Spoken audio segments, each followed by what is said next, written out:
again, and welcome back to the Reprobate. Today we've got an interview with Sarah Appleton, who's a filmmaker and documentarian. If you've watched any recent cult movies on Blu-ray, chances are you will have seen her documentaries. She's also the co-director, I should say, of the found footage phenomenon, which you can see behind me, which is playing on Shudder from the 19th of May onwards. So we're talking about found footage, what attracts her to that particular genre, future projects, and the amazing story of filmmaker David Hamilton Grant. You won't want to miss this one. As ever, there'll be extra material on our Patreon page and on our Buy Me a Coffee pages for those of you who want to support us. You'll find all the links below. In the meantime, let's get on with the interview. What made you decide to make a documentary about found footage movies in the middle of a pandemic when everybody else was just staying at home and not doing anything? Well, I'm not very good at not doing anything, I guess. Someone else complimented me the other day for actually doing something very productive in the pandemic when everyone was sitting around depressed. I guess it literally just gave me and Phil both suddenly some free time because we're both freelancers, so we're constantly working hard, and having about 3 months or 4 months, whatever it was, of no work, you sit there and you think, well, what should we do? And so I knew he was working on Lake Mungo, so I sort of suggested it because I always wanted to make this documentary for some reason. I can't even remember where it began in my head, but it was years ago that I was like, one day I'll make a documentary about found footage, mainly because it's pretty much underrated. People don't really think about it, so no one's done it before, and it does have so many interesting things that people don't really often, they overlook, so we decided to do it, and it was quite much easier than I expected. Yeah, I mean, I guess the nature of the beast is that you can get people to like film themselves almost in a way that they can, you can make a documentary that looks like a found footage film in a way that you couldn't do maybe with some other kind of movies. Well, that's true. We didn't worry too much about the quality. Well, the problem is it comes hand in hand. If we weren't in the pandemic, the quality would be better. But because we're in the pandemic, it didn't matter so much about the quality. We didn't want to do Zoom interviews, even though like Rob Savage wanted to do a Zoom interview, and that could have worked because of host. But we were just like, no, we're going to do it real life. And some people did film themselves. But you'd be surprised at the amount of filmmakers who, aren't able to actually just film an interview with themselves. But I guess it's a completely different skill. Yes, an interview with yourself is different because you can set the camera up and you can probably do all that, but then with nobody to bounce off, it's a bit hard, I guess. Yeah, some people managed it. Dean Aliotto filmed himself. I suppose he got possibly he got his girlfriend Ali to film him, I'm not sure, but he definitely did it all himself and sent it to us. So some people were really helpful. He's the exception amongst all these filmmakers in having a partner. Is that what you're saying?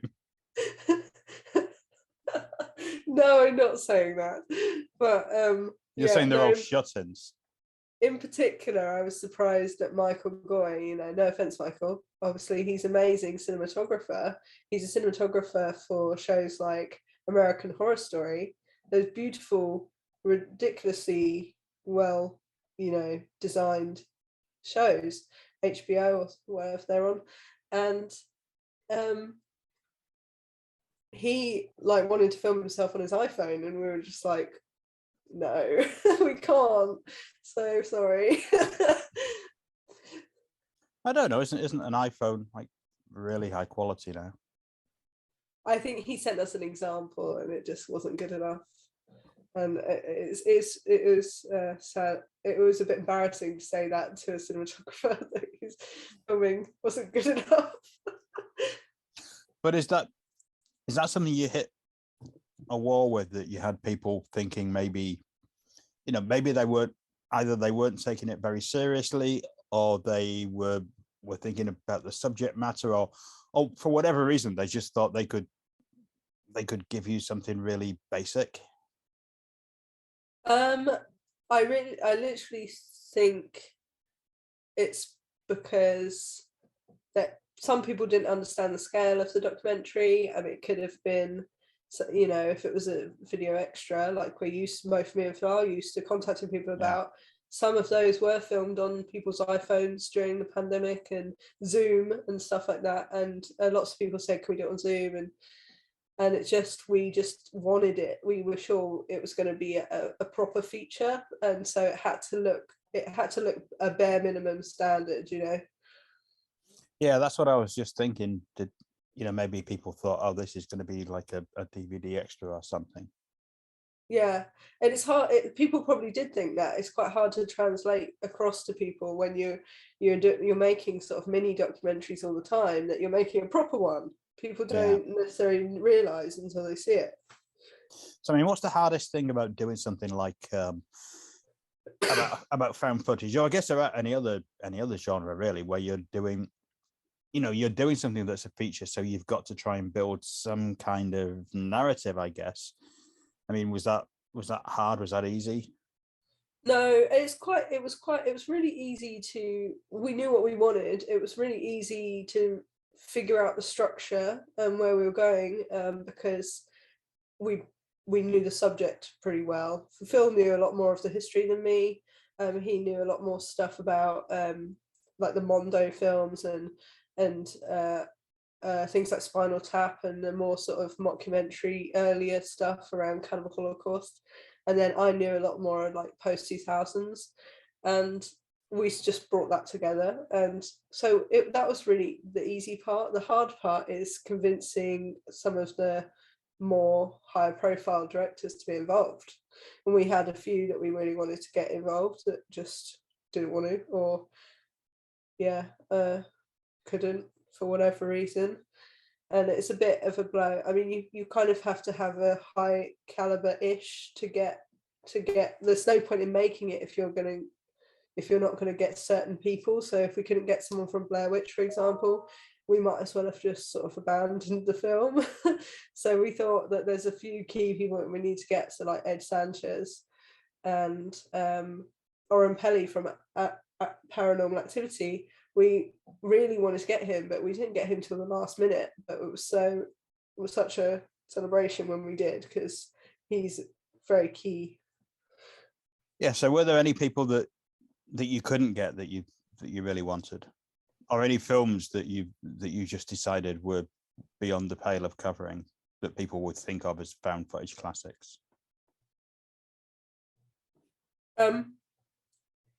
Well, I'd rather answer the second question, because there was loads of films we really wanted to cover, but we just couldn't, because we wanted to keep the runtime to about an hour and a half, and we could not go off on loads of tangents. And found footage after the 2000 period went off on a million tangents, and we had to keep a through line to keep people interested and just to keep the narrative going. I think if you have too many tangents, you're just a bit like, the pacing goes off and you don't know where you're at. So there was a film, My Little Eye, that came out in 2001, which was more along the lines of the Big Brother reality TV thing that came out of found footage. Definitely, it's basically a similar vein, but it's more reality TV, Big Brother stuff. So I really wanted to cover that. I did reach out to some people about that, but no one wanted to be interviewed. So we kind of thought, it's a tangent we can't really take, just because of all those factors. Yeah, I mean, did you cover Ghostwatch? I can't remember. Yes, we covered Ghostwatch. Right. It's a very key early one, so we couldn't have not covered Ghostwatch. But I was thinking that was kind of reality TV. Yeah. Before reality TV, I suppose, wasn't it? Definitely, and that's why we had to cover it, because it was one of the early films that did something different with the genre, and that's why I call it a genre. I guess people argue with that, but Yeah, is it a genre or is it a format? I say it's a genre because it's massively transformed from the idea that you find a tape and watch it, and like a snuff film, into all sorts, like mockumentaries, reality TV sort of things, and like Screen Life. It's got so many different things that you would still class as found footage. That's why I call it a genre. I mean, why do you think that people hate it so much? Because lots of people do, obviously. Genuinely, I think that's probably because they haven't seen the right ones. There's a lot of rubbish ones because um, the whole thing about found footage is that it opens up the floodgates for anyone and everyone to make whatever they want, assuming they pretend that it's real. And obviously, there's a lot of really bad ones, and I think if you've watched some bad ones, you're going to be like, oh, what a ridiculous! I'm not going to watch another one of those. But you just But I probably mean, haven't watched. there's bad in pretty much every kind of movie, isn't there? It's like you look at any genre, any subgenre, most of it will be awful by default. It's like, Yeah, but there is far more found footage films that are zero budget, that are completely like no production value. At least other genres have, you've had to have at least got them greenlit and things like that, where they've got money in them.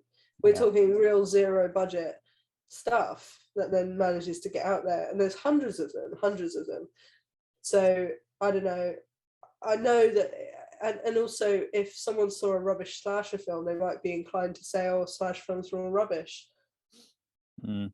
I think it is that, and some people might just not like the shaky cam thing, but I think the good ones have so much merit in them that it would be a bit of a shame if you couldn't see any of that at all. I mean, do you think there's also that thing that horror fans have, that kind of, they're all very traditionalist, so whenever something new comes along, they're always very suspicious of it and don't like it, and it's like it's not until another generation is there talking about it that it gets attention. Yeah, that's true. It might be that, to do with the fact that lots of old horror fans don't really like new stuff. Yeah, I think that would be true for a lot of other things as well, then, like torture porn films and anything Yeah, from the 21st century. that's what I was thinking of, really, that their hatred of that stuff, even though it feeds back into the things that lots of them loved from the early 70s. Yeah, you'll have someone like Mark Commode who says the Blair Witch Project is great, but no other found footage film is good. And I do sort of wonder where that attitude comes from. Yeah, well, I mean, I remember him taking the moral high ground against some kind of, quote unquote torture porn films, even though he was such a big fan of Last House on the Left. Just, it's like, well, it makes no sense. How can you like Last House on the Left and not like Saw or Hostel? I feel like But it's not even not liking the films, it's actually having some kind of actual moral objection to them. But you not have a moral objection to Last House on the Left. Yeah, I know, it's weird. Double standard. Yeah. So I mean, when you did this, what was your intention with it? I mean, what do you think you were going to do with it at the end? Oh, when it's finished, Yeah. I guess I learned a lot along the way about what we could do. I didn't really know. I've always thought that, as an optimist, it's quite good to have low expectations, just so you don't, so you're never disappointed. I know that might sound like That's a being pessimist, pessimist, isn't it? but it's not that. It's not. It's like managing your expectations. And I actually went into it assuming that people would reject it, because I reject it as in not like it, because of all the hatred for found footage films. Like, there's a lot of people who hate them, won't watch them, don't like them, don't see any point in them. And so I just sort of assumed that we make it, the way we want to do it, and it will probably get bad reviews because no one likes found footage, and I don't care. But amazingly, cross fingers, it's not actually come out to the public yet, but the critics sort of generally seem to like it, which was a shock. So, if the audience will hate it now, well, I don't care. And I mean, for people watching this, and just as like a kind of educational thing, I suppose. I mean, how do you go about approaching festivals? How do you contact someone like Shudder to even sell them your film? You don't have to go into specific details, but well, basically, I learned quite quickly that the best way to get into festivals is to get into a big one first, and then once you get into a big one, all the others will sort of go there. People will go there and see it, and the word will spread that way, and then others will approach you. That works if you're able to get into a big one, which we were, thankfully. But I think that's the approach I'd advise, and that's what I was advised by Jasper, actually, because that's what he did with Creeping Garden. But also Phil's done festival rounds before, so I think he already had a contact at Sitges from when his film Cruel Summer played. So he got in touch with them and sent it to them, and they liked it and wanted to play it. So it's, I guess, just, I don't know how you'd do it without those sort of connections, I guess.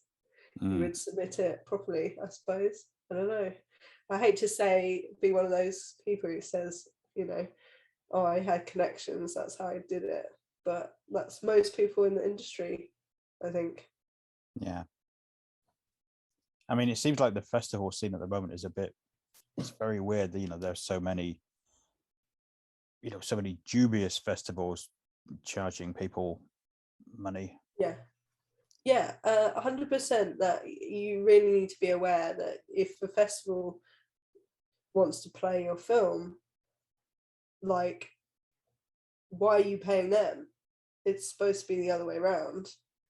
Obviously that's not true for all, if it's this really small festival, it's about celebrate. There's not one size fits all, but I think that in general you shouldn't be pouring all your money into festivals because they're making money off of your film. They're selling tickets, right? That's the whole point. You shouldn't be paying for that. That doesn't make sense. I understand. I can understand the reason why festivals might charge people, because obviously there's that whole thing about, it cuts down on frivolous submissions of right of complete crap. But also I was just thinking more about all those ones that the scam fests that just take place online and give an award to everything that's ever submitted. Like the ones who've been emailing me telling me that my film has been accepted, I haven't even made a film. Yeah. Definitely lots of scam ones. I guess the best thing to do would be just to sort of Google them and see if they're real. If you haven't heard of it, there'd be no point in putting your film into it, because who's going to see it? In a way, obviously some in different countries you might have never heard of and it's worth putting your film into, but I think generally other people, just Google them. If they've got lots of followers and stuff, then they're probably real. If they haven't, don't send them money. It's like any other scam, I guess. So your film's playing Shudder on the 19th. Yes. Of May. Yes. So what are the plans after that? I mean, is it coming out in physical format, or will it just be on Shudder? Yeah, I don't know. Shudder, basically, it's Shudder original, so they get to decide all that. There's no plans for physical as far as I'm aware at the moment, but hopefully it would be nice to hold it in my hands one day. Yeah, I mean, what's the difference between a Shudder original and a Shudder exclusive? Do we know? I think it's that Shudder original, they basically license all of the all of the rights for lots of time for like worldwide sort of license. And I would imagine an exclusive, some other company has rights somewhere else, something like that. Right. So if you've done a Shudder original, then you must be richer than God. If only. God doesn't have any money. Well, But no, I mean, it was quite. We were very happy, much more pleased than we could have expected from a documentary. all right. Tell me about the new Nightmares documentary that you have in the Me works. and Phil are making a new documentary. We haven't really told anyone, really. I mean, we told our friends. We haven't announced it. It's not been announced. We're making a documentary called New Nightmares, and it's about the turn of the millennium in horror, because it was a massive turning point, and then what sprung out from there, and why. Yeah. So you're doing like the death, because I mean, it always feels like horror just died a death in the 1990s and then resurrected itself in the new century. It's really interesting because Hollywood seemed to try and change horror into mainstream after things like Scream and sorry, and so I thought it was interesting to see that in like 2000, 2001, you have House on Haunted Hill, The Haunting, 13 Ghosts all being remade. But if you look at them, they're all like quite high budget Hollywood type, more actiony rather than horror. I mean, they are still horror, but they're very actiony. And but at the exact same time, you've got things like J horror, Blair Witch Project, Final Destination, Wrong Turn. All these films are completely different sort of subgenres, all cropping up at the same time at the same millennium. When the late 90s, you had, a sort of drip of slasher movies like I Know What You Did Last Summer and Lover's Lane and all these sort of strange tail end slasher movies and not much else. So really weird. I think it's something to do with the mindset of people in general. The turn of the millennium is like a whole new chapter. So you're working on that already? Yeah, we interviewed a few people already. It sort of is one of those, like I said earlier, it hinges on who we could get. I think because we're going a bit bigger with the scale, we have to get certain people. Not necessarily certain people, but that because there's a lot of films, but at least some interesting names to drag the audience in. I think it's really important. It's not just about content, it's about sort of, I guess, star value. But when you come to documentaries, it's more like who do people think are going to be interesting because of who they are. Yeah. I mean, I guess with something like that as well, there are probably certain people who you feel like you have to get, or it's quite important to get, and others that are not quite so important. Yeah, I mean, personally, I'd like to. I mean, actually, I won't say just in case, but we have got interviews with Rob Zombie and Sherry Moon Zombie already, and also, actually, I won't say anymore because we haven't announced it, let alone told who's in it yet. But yeah, it's probably best not to jinx it too much. Yeah, but that's good. I mean, because I'm really interested in that era. Obviously, we published a book about that very thing. So yes, you did. It's quite, I think it's quite again, it's that thing that people just hate the new, so they just 100%. It's like people are really slow at documenting films or horror films in mainly because the fans or the majority of them are obsessed with like 80s horror, or mostly 80s horror. I feel it hasn't even seeped into the 90s yet, and so that's why found footage, no one else had done it, And now this one we were thinking, because it's more our generation and what we grew up with watching. Me particularly, Phil's obviously a bit older than me, but me particularly, one of the first horror films I ever watched was Wrong Turn. And it's because I was about 10 when it came out. And so it's these films that are my era that I want to sort of look at and document before and make, it's an untapped field, I think, and hopefully no one does it quickly before us now. I said that. I'm sure. Yeah, I'm sure. You seem to do this stuff pretty fast, so I'm sure it'll be fine. But I mean, I can't see anybody doing the '90s because there was just nothing there. I mean, even the stuff that was around in the '90s, Scream is already a nostalgic film for the '80s, even at that point. Yeah, 100%. I feel people love Scream for some reason, but for me, Yeah. it's like the end of an era rather than, it's not like any new beginning. No, I always thought Scream just felt like somebody who really hated horror films getting his revenge on them. Yeah, And I'm not saying that Wes Craven completely hated horror films, but obviously, if you look back through his career and through his life, he obviously wasn't a fan of being stuck in that genre. yeah. I, I would have to look it up, but he definitely did a lot of, what did he do, a musical or something? He's done some other strange things.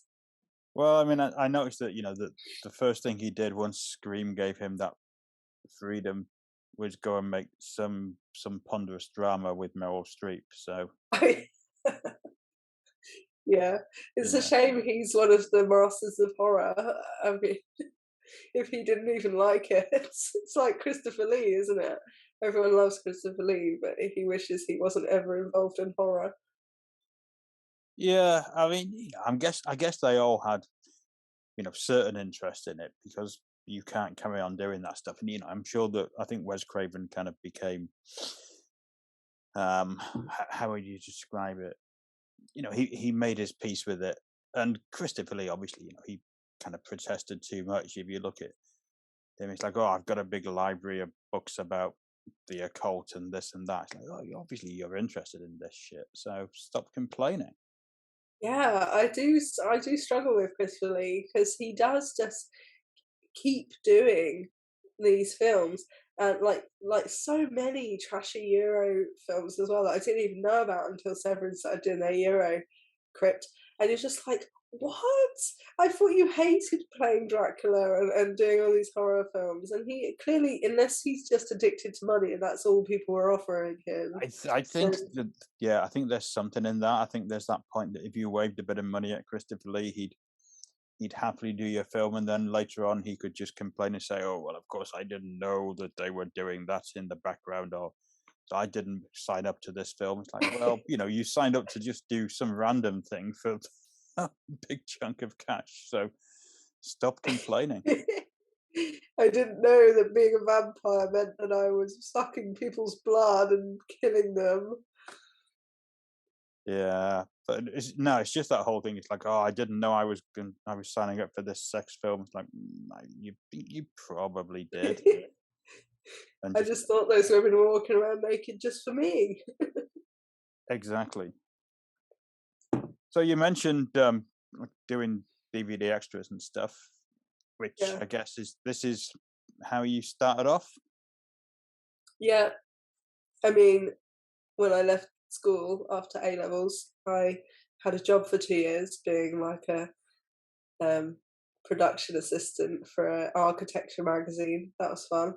But then I bought a camera and decided that I wanted to do something with it.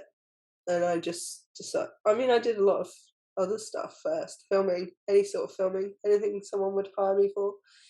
But extras that came along pretty quick. And then I thought, oh, what a great way, because I always loved film and particularly horror. Will go a great way to learn as well. So you're being paid and you learn about all sorts of different films that you may well never have watched. Because one of my main things when I was younger is that, you know, my dad used to always criticize me for not knowing enough films. And I'm like, mate, you're 60 and I'm 20. how many times? how much time have you had to watch films that I haven't had?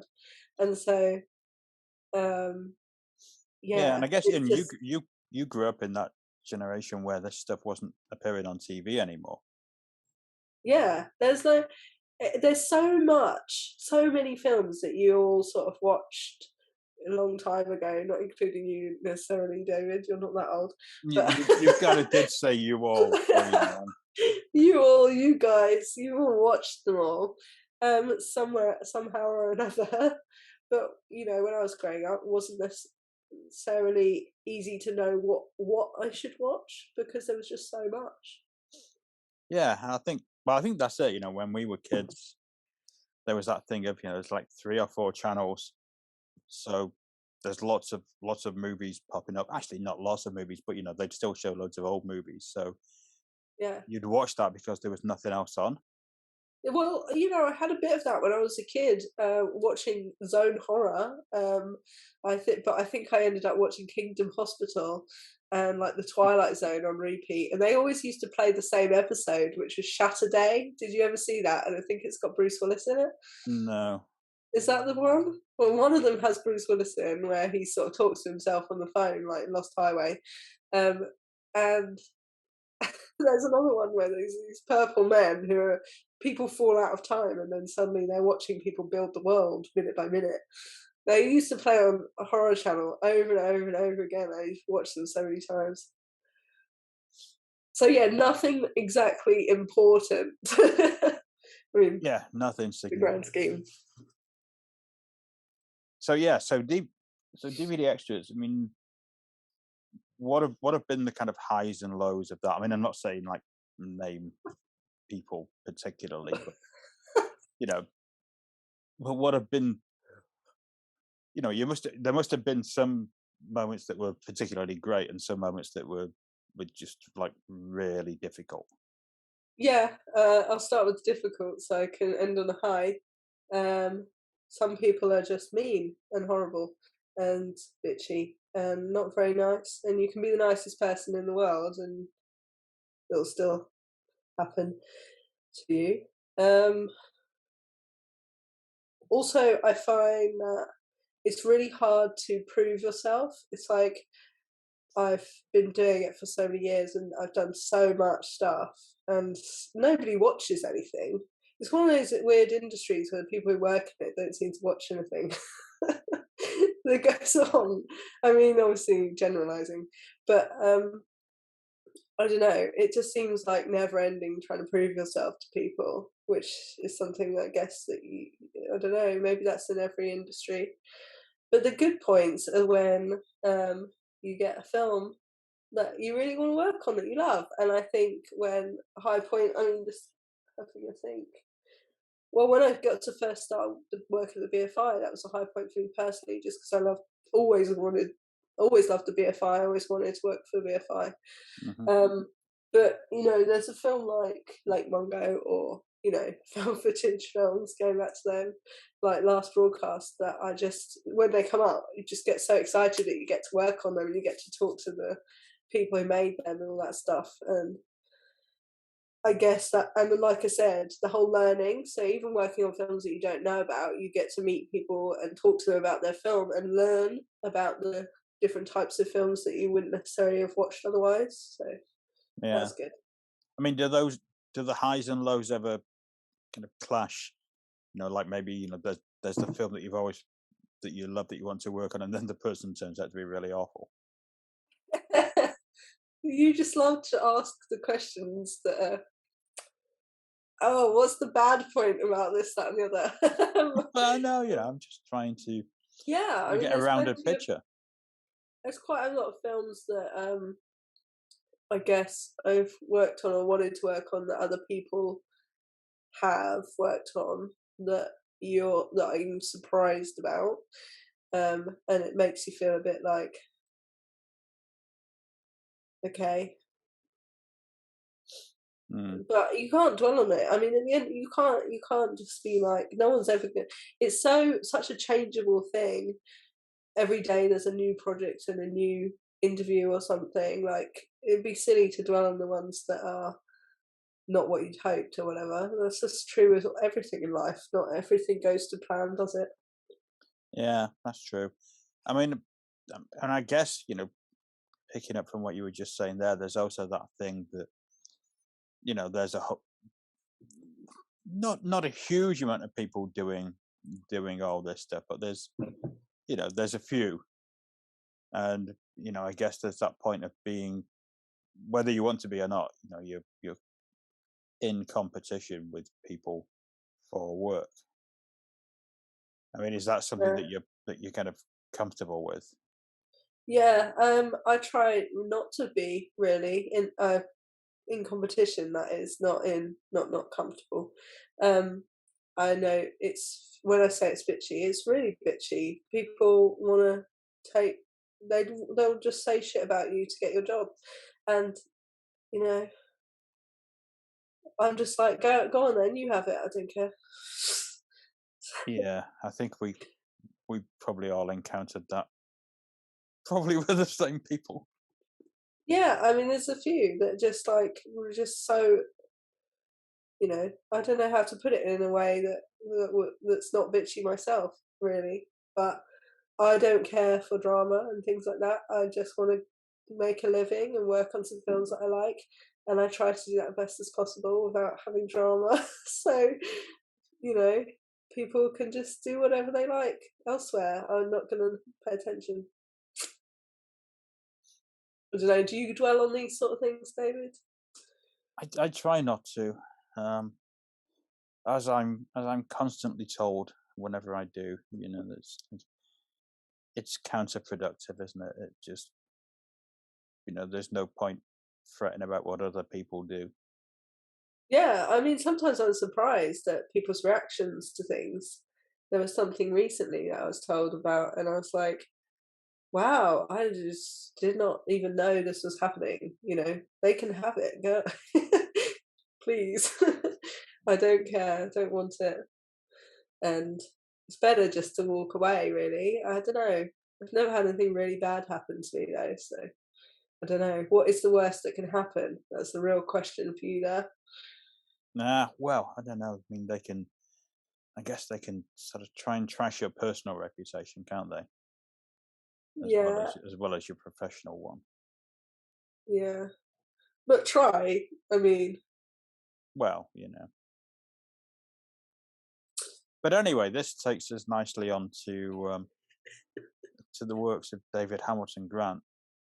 oh yeah, I mean, I keep this is forgetting about public that. knowledge now, isn't it? It's not Yeah, a it secret is. anymore, David so we keeps can telling me talk to about. talk about it. Yeah, we can talk about the whole mad thing of. Yeah, let's talk about that because I keep forgetting that it's there because it's stalled. It's like just stalled. It's been months because um what But it's why is stalled it stalled? because it's finished essentially. It's finished, but yeah, it's sort of in their hands to sort of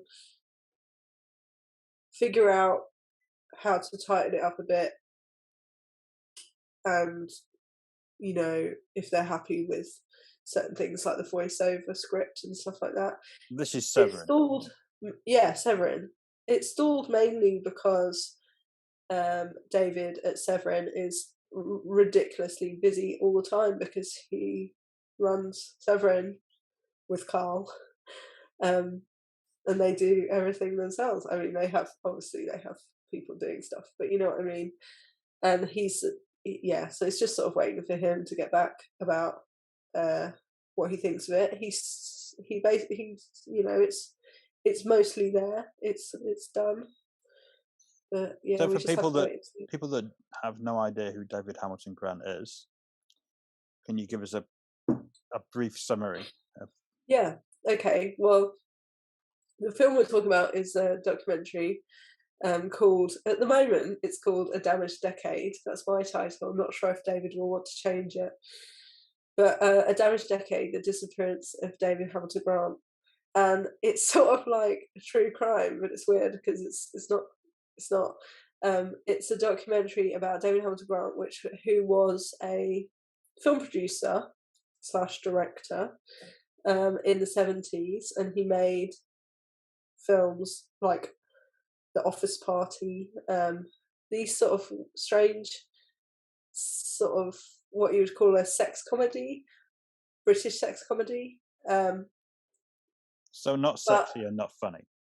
yeah, one of those sort of really cringe, not very sexy, not very funny sort of films. But it's a real subgenre of British history, these sex comedies, and amazingly, I don't know I don't know how to put it. His story is so long and changeable and confusing, but he went from sex comedies to basically sex films, which is different because they're definitely not funny, and also comedies separately with people like Spike Milligan, random.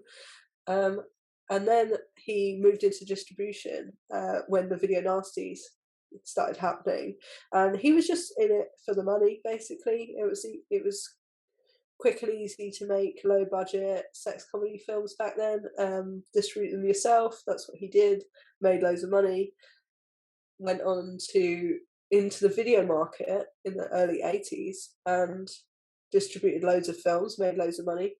Distributed the wrong film, Nightmares in a Damaged Brain, a notorious video nasty for it's a brilliant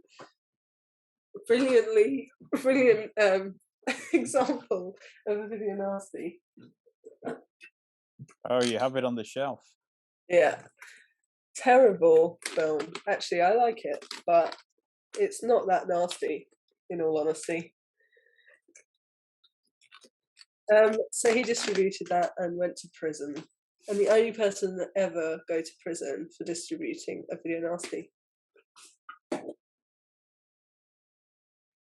And then he died in 1992. Or did he? This is where the story ends or begins, depends where you look at it. Yeah, it mostly ends. Doing this just opened my eyes to the idea that people, we figure that everybody knows what a video nasty is, but people don't, do they? They genuinely have these mad ideas of what these films are. As a lifelong horror fan, it is quite easy to forget that majority of people don't watch horror films or don't know what they are, don't care about them, and do what Mary Whitehouse and sort of say they're bad even though they've not seen them, sort of thing. I mean, my boss, when I worked at that company, the one full-time job I ever had when I came out of school, he used to do the sort of faces at me and go, "Ooh, you like those Hammer horror films," like that. Hammer horror films. Oof. Yeah. So at that point, we'll draw a line under all that. But we'll have a bit more of a discussion, and people can check that out or not as they so wish. Is she wrapping up or are we carrying on? I can't tell. A little bit of both. Okay. We'll kind of wrap up here for the main body of stuff. You're not going to record me saying anything bad? Well, hopefully not. It depends what you say, doesn't it? It depends what you ask me. Okay, well, that's the secret for the extended version, I suppose. Yeah. But for this part, we'll kind of say goodbye and thank you very much. Yeah, goodbye. Thank you for asking me about all my projects. I feel privileged, and you were great. Thanks for helping me with David Hamilton Grant as well. Not a problem. Anytime. Great team player. All right, don't labour the point.